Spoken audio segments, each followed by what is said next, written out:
Hola a todos y todas, bienvenidos a este curso tan maravilloso y estoy muy contento de estar acá. Y hoy vamos a trabajar un tema muy importante de todo el curso en este módulo de hemorragia obstétrica. Hoy vamos a hablar del manejo secuencial de la hemorragia posparto. Antes de entrar al todo el manejo farmacológico y de las maniobras que tenemos, me parece muy importante tener presente todas las estrategias que tenemos para prevenir la hemorragia posparto. Lo he denominado atención primaria y dentro de ellas tenemos un adecuado control prenatal donde podamos identificar a todas las pacientes que puedan tener un riesgo mayor de presentar una hemorragia posparto para dirigirlas a un centro de atención donde cuenten con todos los recursos para su atención integral. El manejo de la anemia durante el embarazo debe ser corregido de forma adecuada para disminuir el riesgo de una complicación ante una pérdida sanguínea en el momento del parto. Obviamente mejorar los factores nutricionales es muy importante para que esta paciente tenga todo su sustrato energético para que su útero se pueda contraer de forma adecuada en el momento de una complicación por una hemorragia. Los cuidados prenatales y durante el parto basados en evidencia de buena calidad y con calidez. Tenemos diferentes estrategias. La OMS nos da muchos pasos para tener una adecuada atención con calidad y calidez. Y dentro de esto, la atención del parto por personal calificado para el manejo no solo del parto, sino de las posibles complicaciones que se puedan presentar. Y aquí hago también un punto de interés y es la vigilancia del posparto inmediato. ¿Por qué? Porque aquí estas dos primeras horas, que son 2 horas donde se presentan un mayor número de complicaciones hemorrágicas, debemos vigilar adecuadamente a la paciente.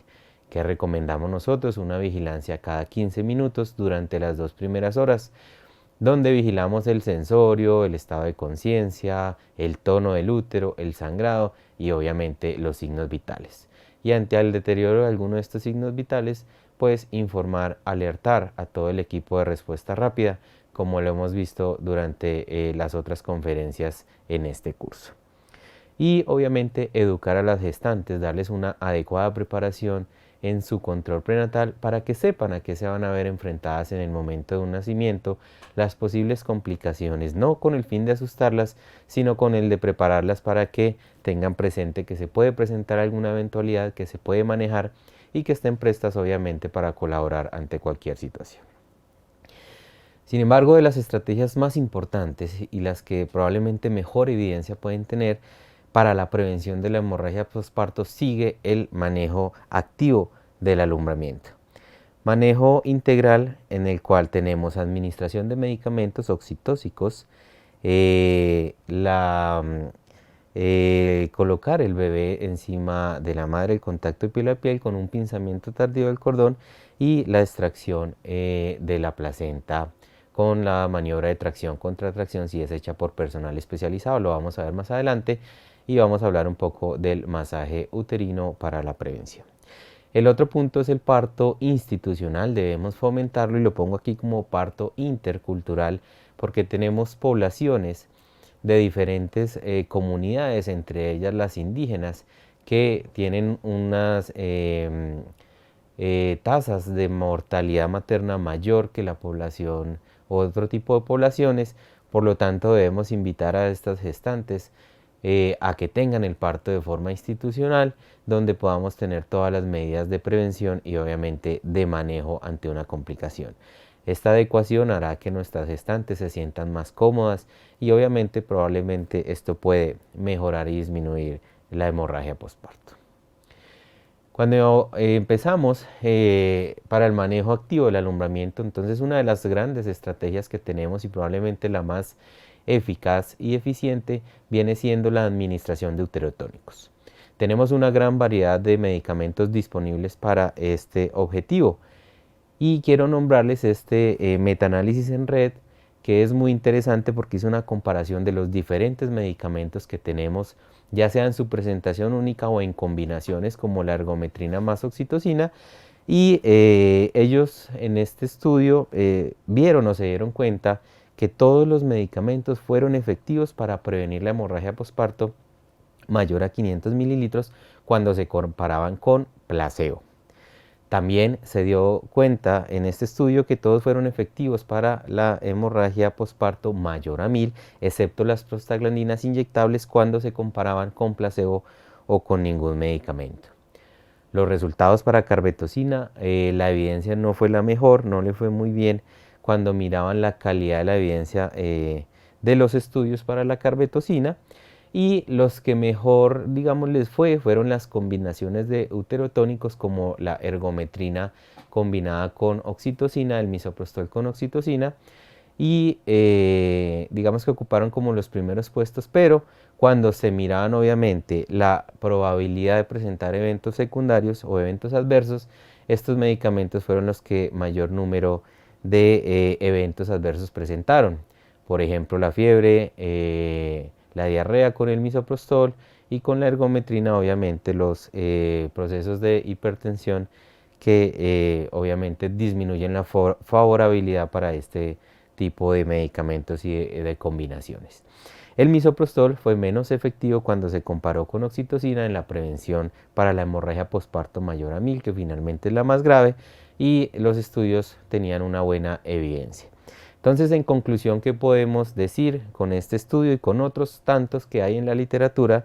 Que se sigue recomendando la oxitocina como el agente de elección para prevenir la hemorragia posparto mayor a 1000 mililitros. Entonces, para mí sigue siendo la reina la oxitocina, y asimismo la voy a denominar más adelante cuando miremos que ya tenemos un rey para el manejo, no para la prevención, pero sí para el manejo de la hemorragia posparto.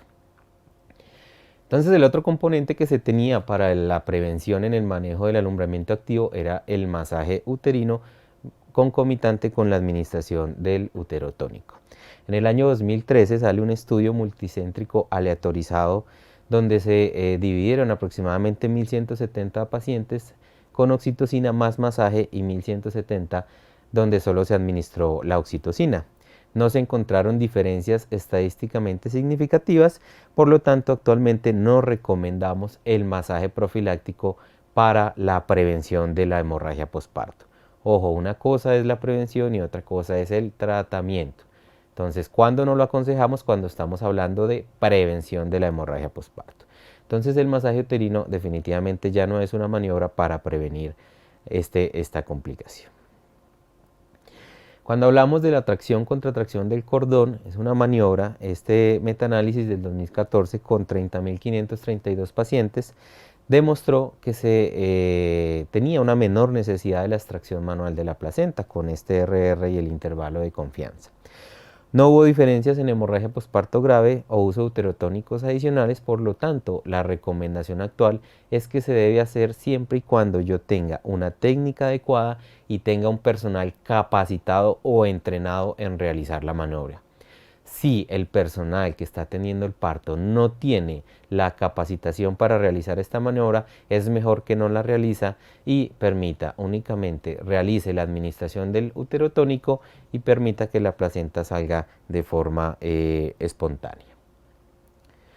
Entonces, en conclusión, para la prevención de la hemorragia posparto, miramos las guías de la OMS y con toda la literatura que tenemos disponible, más lo que les había comentado antes, en el 2018 se recomienda que para todas las pacientes, en todos los partos, ya sea por vía vaginal o por vía cesárea, se administre un uterotónico y el medicamento de elección sigue siendo la oxitocina, que puede ser administrada por vía intramuscular o por vía venosa. Si la administro por vía venosa, la recomendación es no administrarla en bolos rápidos, sino por el contrario a una velocidad lenta. Entre 1 a 2 minutos se debe administrar la dosis, o en algunas instancias recomendamos que la velocidad no sobrepase menos de 3 minutos, o sea que debe ser lenta para evitar la hipotensión que produce este medicamento cuando se administra en bolos, y obviamente los efectos secundarios que pueden desarrollarse a nivel cardíaco que nos pueden complicar en el momento de la emergencia. Cuando no tengo disponible la oxitocina, entonces la evidencia nos recomienda la ergometrina o el misoprostol 600 microgramos vía oral. La carbetocina también se puede recomendar, pero lo que se ha visto en los estudios es donde en el contexto donde se tenga, en el país donde la esté utilizando, el costo sea similar al de la oxitocina. Y no se recomienda, como les había comentado, el masaje uterino de rutina como una intervención para prevenir la hemorragia posparto en mujeres que han recibido oxitocina profiláctica. Entonces, estas son las medidas que tenemos actuales para el alumbramiento activo y la prevención de la hemorragia posparto. Pero cuando se nos presenta ya una paciente con hemorragia posparto, pues tenemos algunos principios básicos. Lo vemos y lo vamos a ver durante el desarrollo del curso. La disponibilidad de un protocolo, un equipo de respuesta rápida multidisciplinario que tenga una atención estandarizada, como lo estamos viendo en este curso. Obviamente tener a la mano y disponible todos los medicamentos y equipos que se necesiten para atender una emergencia obstétrica, y algo muy importante es el desarrollo, la realización de simulacros para aprender a trabajar en equipo y tener una comunicación efectiva y acertada. Obviamente ahorita la recomendación actual es ojalá podamos hacer simulacros en nuestro sitio de trabajo, que parece que tienen una muy buena evidencia y que permite mejor organización de los equipos de trabajo, y obviamente eso se va a ver en beneficio de la paciente. Bueno, entonces como ya hablamos de prevención, ahora ¿qué pasa y qué tenemos que hacer cuando tengo una paciente que se me presenta con hemorragia después del parto? Entonces lo más importante es hacer un diagnóstico oportuno. La mayoría de literatura ha evidenciado retrasos en la identificación de los signos y los síntomas que puede tener una paciente cuando está sangrando después del parto. Entonces no olvidemos, recordemos y tengamos muy presente este cuadrito que tenemos a la mano. Lo van a tener ustedes disponible en varias presentaciones, donde lo más importante es mirar con detalle cuál es el parámetro peor y con ese determinar y clasificar el grado de choque, y obviamente activar nuestro código rojo y que todo el equipo de respuesta inmediata venga a colaborar en eso. Entonces voy a empezar no por los medicamentos, sino por el traje antichoque. ¿Por qué? Porque tenemos pacientes que aún tienen partos en sitios lejanos a los centros hospitalarios, y esta se nos convierte en una estrategia que nos puede ayudar en el manejo de la hemorragia posparto. No únicamente para comunidad, su video, su autora y los estudios han demostrado que nos ahorra tiempo, pero también nos puede ayudar en situaciones de hemorragia posparto en hospitales, ya sean de baja complejidad o de alta complejidad. Estas son las recomendaciones de la Federación Internacional de Ginecología y Obstetricia, donde la mujer en embarazo o posparto con un choque por hemorragia en la baja complejidad se recomienda colocar el traje antichoque cuando la pérdida estimada es mayor a 500 mililitros, una presión arterial sistólica menor a 100 milímetros de mercurio o que tenga un pulso mayor a 100. Si yo estoy en la alta complejidad, puedo utilizar el traje antichoque cuando ya tengo pérdidas mayores a 1000, una presión arterial sistólica menor de 90 milímetros de mercurio o un pulso mayor a 110. Digamos que estas son las recomendaciones de la FIGO, y digamos que se puede aplicar tan pronto yo tenga el diagnóstico, y lo debo dejar hasta que el sangrado sea controlado o tenga una disminución considerable que sea menor a 25 a 50 mililitros hora. La evidencia, tenemos estudios, grado B con la evidencia, 4 estudios pre y post intervención, un ensayo clínico aleatorizado y una revisión sistemática. ¿Y qué podía uno decir? Que puede ser usado, como les decía, como medida de primera línea, sobre todo en escenarios lejanos de las entidades hospitalarias, pero también puede ser usado cuando otras medidas han fallado. Entonces la recomendación del traje sigue vigente no solo para la comunidad, sino para las instituciones donde nosotros trabajamos, y nos puede ser de utilidad como estrategia para el manejo. Durante los primeros minutos de identificación del choque, obviamente tenemos que pensar en las causas. Si yo tengo una hemorragia por atonía uterina, entonces debo empezar la administración de los medicamentos. Como ya habíamos visto, nuestra reina en los medicamentos, que es la oxitocina, vamos a colocar 5 unidades por vía IV lenta, evitar los bolos rápidos, mientras voy en ayuda con mi asistente número 2, que me vaya preparando una mezcla de oxitocina de 30 unidades en 500 mililitros de solución salina para que me quede una relación 1 a 1 entre la velocidad de infusión y las 1000 unidades minuto que voy a administrar. Y la recomendamos a más o menos 125 cc hora, que eso nos va a tener una duración de 4 horas. Puedo utilizar el segundo medicamento, que son los derivados del ergot, la ergometrina, 0.2 miligramos intramuscular. Repetir una dosis a los 20 minutos y máximo 5 ampollas en 24 horas, con un distanciamiento entre 4 a 6 horas. ¿Qué es importante con este medicamento? Que debo saber la contraindicación absoluta, que son las pacientes con hipertensión.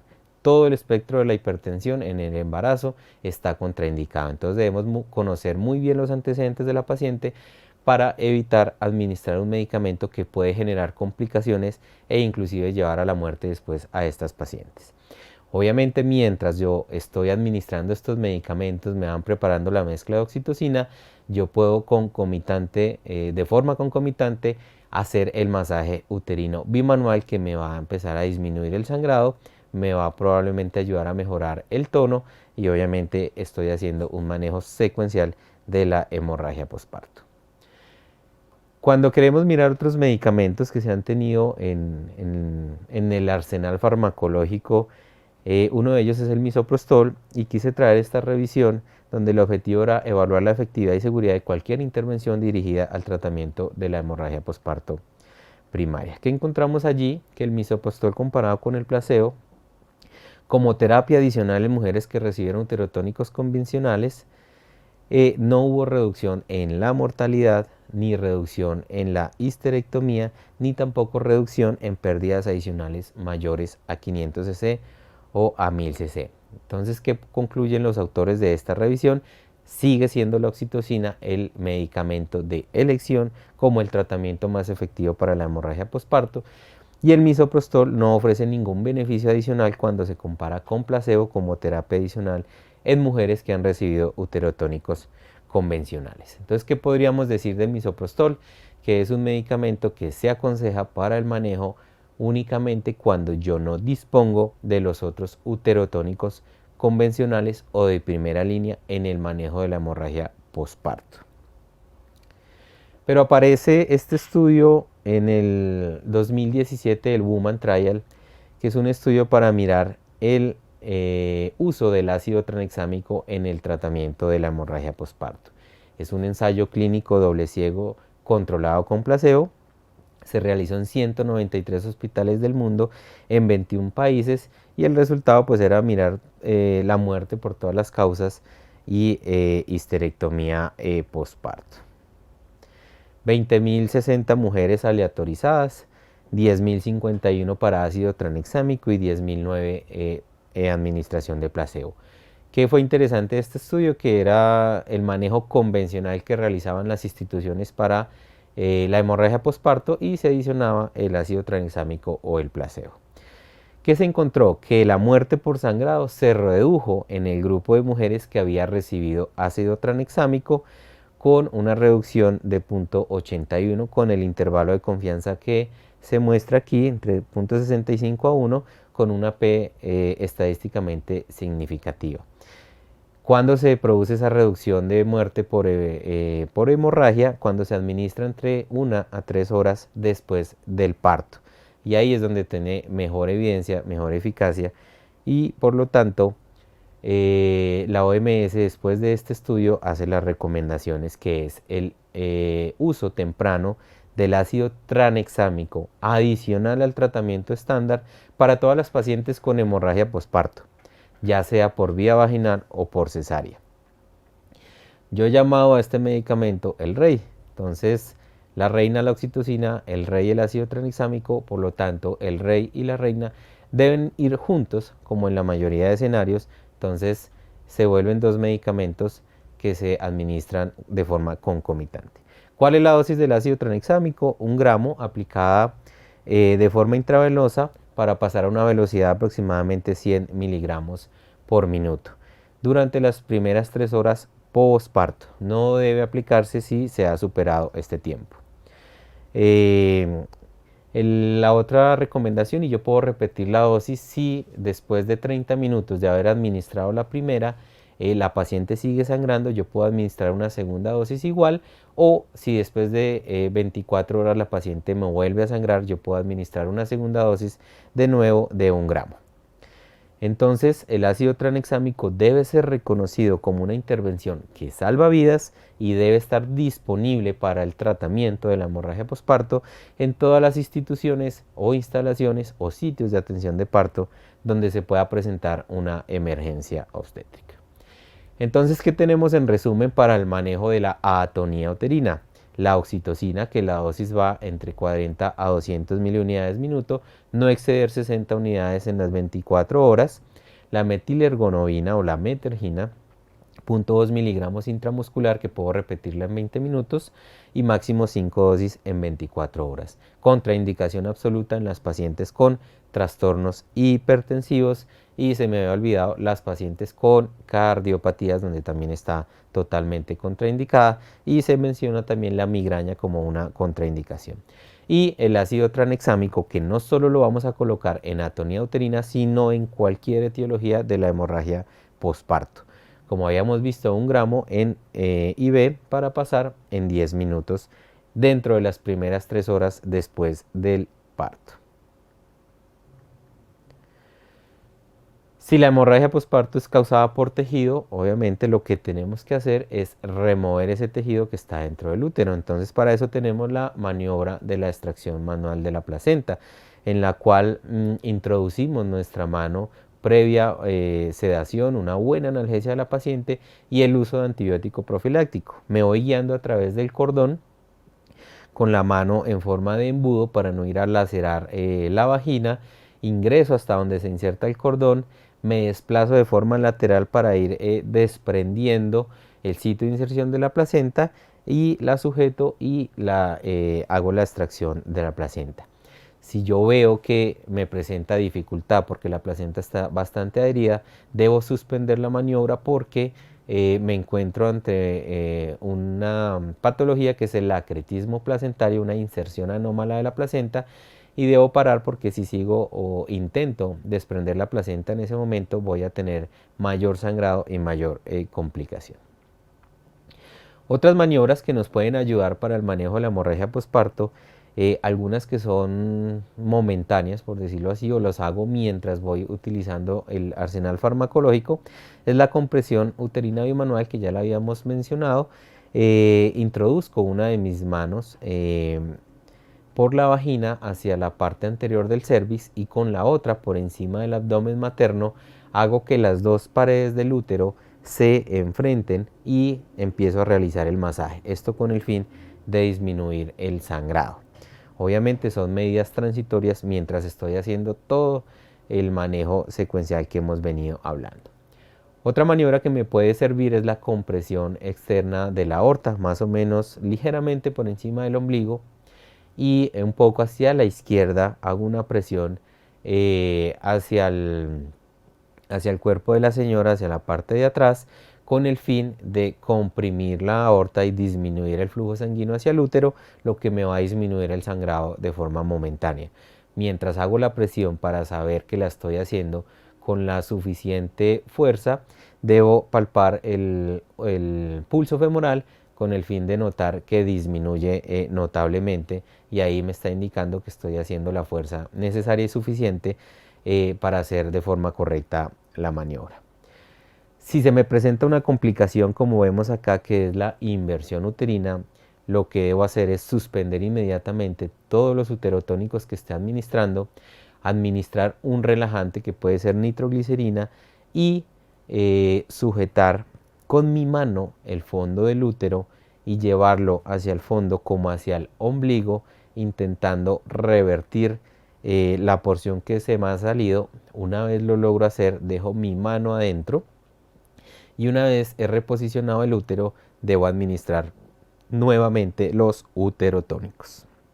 La extracción manual de la placenta ya la había mencionado, y si voy a hacer maniobras en las cuales deba ingresar a la cavidad uterina, debo administrar antibióticos profilácticos que pueden ser cefalosporinas de primera o de segunda generación para disminuir el riesgo de infección.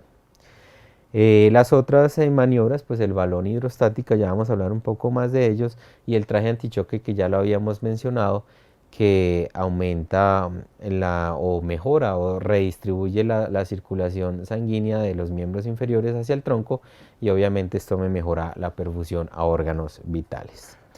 En este link pueden ver algunos videos de algunas maniobras de las que he mencionado, donde pueden mirar con más detalle este tipo de maniobras que nos ayudan para el manejo de la hemorragia postparto. Una de las intervenciones muy importantes que tenemos ahora a la mano es el taponamiento uterino hidrostático. Antes, unos años atrás, se hacía este taponamiento con gasas, pero este taponamiento se vio que tenía muchos efectos adversos, entre ellas infección, desgarros, y lo que hacía realmente este tapón, estas gasas, era como una esponja que absorbía sangre, y entre ellos factores de coagulación, y probablemente empeoraba la coagulopatía. Entonces se vinieron diseñando diferentes balones, unos específicos para el tratamiento de la hemorragia, otros inespecíficos, pero que todos han tenido de cierta forma utilidad. Mire que tenemos diferentes elementos para formar un balón: la sonda Foley, el Bacri, que es el específico, sondas para el control de la hemorragia de vías digestivas, que también se han utilizado en el taponamiento uterino, sondas uterinas, y pues algunos artesanales que podemos hacer con la sonda Nelaton y el preservativo, que hacen un taponamiento similar al del balón de Bacri. Todos ellos pues tienen el principio de insuflar con solución salina pues el dispositivo, que la mayoría pues son de silicona, dependiendo de lo que yo esté utilizando, para introducirlo dentro del útero y obviamente ayudar a controlar el sangrado. ¿Cuáles son los mecanismos de acción de este dispositivo? Tenemos como tres principios grandes. El primero, que era el que más se hablaba, era que hacía una presión intrauterina mayor que la presión arterial sistémica, por lo cual el sangrado disminuye o cesa. Pero actualmente tenemos una teoría grande que ha cogido mucha fuerza, y es el útero distendido, cuando tiene un cuerpo extraño, reacciona y lo que intenta es hacer la contracción, y esto obviamente que es el mecanismo natural por el cual se cierran las arterias espirales y disminuye el sangrado. Esta teoría ha cogido mucha fuerza, y por eso a veces con volúmenes bajos, que no llegan a superar la presión hidrostática sobre arterias uterinas o la presión arterial sistémica, se logra hacer que el útero se contraiga, y esto disminuye el sangrado de forma importante. Entonces esta es una de las teorías que en este momento tenemos importantes de por qué funciona el taponamiento con balón. El que tenemos diseñado específicamente para esto pues es el balón de Bacri. Es un balón en silicona que tiene una sonda que atraviesa el balón con unos agujeros acá en la parte superior, que nos permiten a través de este canal visualizar y cuantificar si la paciente sigue teniendo pérdidas sanguíneas. El balón se insufla entre 250 a 500 cc a través con solución salina, puede ser, o agua estéril, la que tengamos disponible, porque ese líquido que vamos a perfundir a través del sistema de llenado del balón pues no va a tener en contacto con la cavidad uterina. Y es importante que siempre que dejemos el balón puesto tengamos una infusión de oxitocina. Aquí es para mostrarles la forma correcta. No debe quedar sobre el cervix, porque el útero lo que va a tener o lo que va a querer hacer es desplazar, está empezando a empujar este balón y se nos va a salir. Es una de las dificultades que a veces se presenta, no solo con el balón de Bacri, sino por ejemplo con el balón artesanal que denominamos nosotros, con el preservativo. Entonces la forma correcta es que debe quedar bien dentro de la cavidad uterina, por encima del cervix. Ahí lo insuflo para que me haga la presión sobre las paredes uterinas, y obviamente eso, por los mecanismos de acción que miramos, van a ayudar a la contracción del útero y a disminuir el sangrado. Después de colocar el balón, debo hacer un taponamiento vaginal para disminuir la probabilidad de que el balón se salga y pues pierda su función. Hay diferentes estudios, hay reportes de casos, algunas series de casos. en los cuales la efectividad varía dependiendo del estudio publicado, pero quise traer este estudio que es reciente del año publicado este año, en el 2020, donde se miró, se hizo una revisión sistemática y un metaanálisis, se incluyeron 91 estudios con 4.729 mujeres, donde la tasa de éxito del taponamiento uterino con balón fue del 85.9%, con un intervalo de confianza del 95% entre el 83 y el 87. Las tasas de mayor éxito del taponamiento uterino fue cuando la indicación de colocar el balón fue la atonía uterina y la placenta previa. Cuando sale la placenta queda el lecho de inserción de esa placenta sangrante, entonces fue donde más se vio la efectividad. ¿Qué concluyen ellos? Que el taponamiento uterino con balón tiene una alta tasa de éxito para tratar la hemorragia posparto grave y parece ser seguro con pocos efectos secundarios. Entonces tenemos el respaldo de la literatura para utilizar el balón, y las recomendaciones alrededor de los 20 minutos de activado el código rojo, yo debo estar pensando en colocar el balón, porque si falla el balón, pues debo recurrir a una intervención más avanzada, que puede ser la histerectomía o la ligadura de los grandes vasos, que lo van a ver en otra conferencia. La ciencia sigue avanzando y tenemos mucha curiosidad para inventar otros dispositivos. Este es un taponamiento uterino con vacío que digamos es relativamente reciente, se está hablando con él desde el 2016. El dispositivo se inserta en el útero, tiene un asa con unos poros que generan succión conectándose a través de un sistema de vacío. Se hace un cierre hermético con un balón a nivel vaginal para que no pierda la presión negativa, y esa asa está cubierto con algunos, los poros están cubiertos con un material especial para no provocar lesiones en la parte interna del útero, y obviamente evitar que algunos coágulos lo tapen. Antes de insertarlo debo hacer una revisión uterina para extraer todos los coágulos o material que haya ahí que me vayan a impedir una adecuada formación del vacío. Y lo interesante de este dispositivo es que en algunos estudios frena la hemorragia prontamente, entre 1 a 3 minutos de colocado el dispositivo.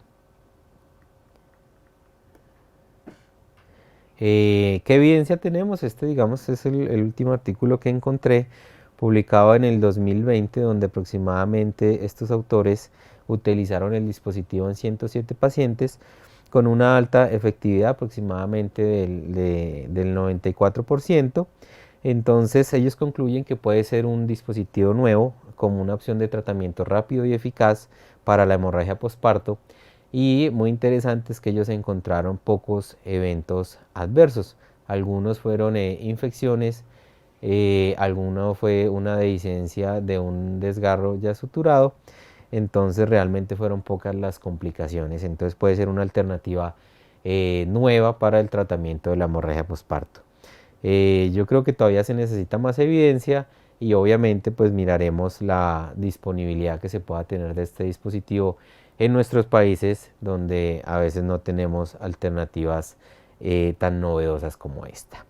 Entonces, como hemos visto, para el manejo secuencial de la hemorragia posparto tenemos diferentes acciones, entre ellas la prevención, que es más importante, los fármacos, principalmente la oxitocina, el ácido tranexámico, y tenemos diferentes maniobras que nos van a ayudar a disminuir el sangrado mientras vamos administrando los medicamentos, y tenemos dispositivos que nos van a ayudar en el control de la hemorragia con el fin de evitar un desenlace grave como la muerte, o llevar a una paciente a una histerectomía periparto que puede tener diferentes complicaciones.